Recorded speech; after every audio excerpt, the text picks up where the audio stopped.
اب حکمتیں اصل میں دو طرح کی ہیں، اس طرح سمجھنے کی ضرورت ہے۔ حکمت حکم کہتے ہیں عربی زبان میں کسی چیز کا پختہ ہو جانا۔ اس کے لیے بہترین لفظ جو ہے جو آپ کے سامنے رہنا چاہیے استحکام ہے۔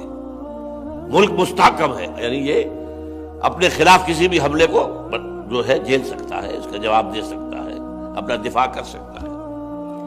تو انسان کے عقل اور شعور کی پختگی کا نام حکمت ہے۔ حکمت دو طرح کی ہے، یہ ہے اصل میں سمجھنے کی بات۔ حکمت اصولی یا حکمت ایمانی۔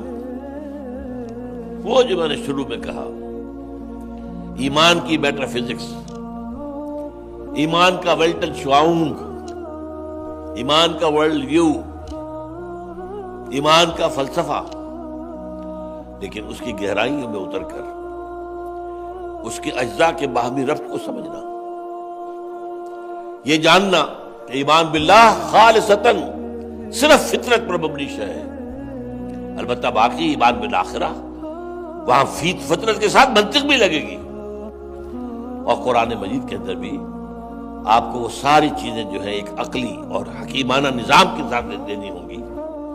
اسی کو کہا مولانا روم نے چند خانی حکمت یونانیاں، حکمت قرآنیاں را ہم بخاں۔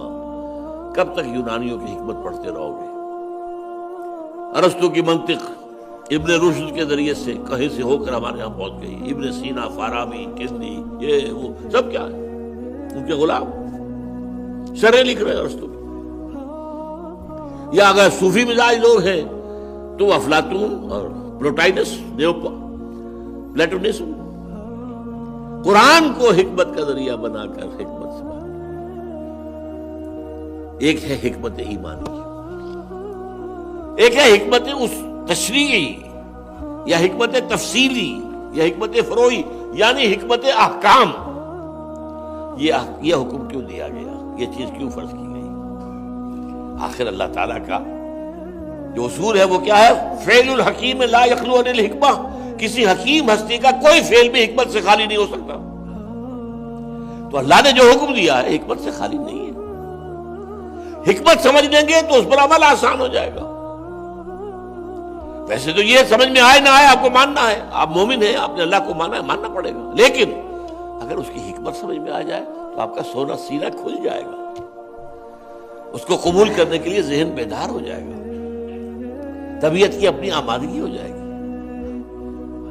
حکمت جو ہے وہ جو آتا ہے نور قلوبنا بالایمان واشرح صدورنا للاسلام، اے اللہ ہمارے سینوں، ہمارے دلوں کو تو ایمان کے نور سے منور کر دے، اور ہمارے سینوں کو کھول دے اسلام کے لیے۔ اسلام احکام ہے، یہ کرو یہ نہ کرو، اور جن چیزوں سے روکا گیا خدا کے بندوں سمجھو وہ تمہارے بھلے کو روکا گیا ہے۔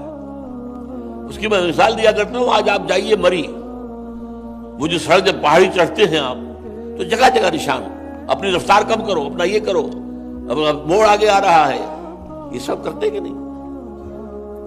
تو کہیں یہ کیوں؟ کون ہوتے ہیں وہ؟ ہمیں روکنے والے کون ہوتے؟ بھائی روکا ہے تمہارے لیے، آگے کھائی ہے، تیز رفتار میں مڑو گے جاؤ گے سیدھے کھائی کے اندر۔ اٹس فار یو، تمہاری بھلائی کے لیے، تمہاری حیات کے لیے۔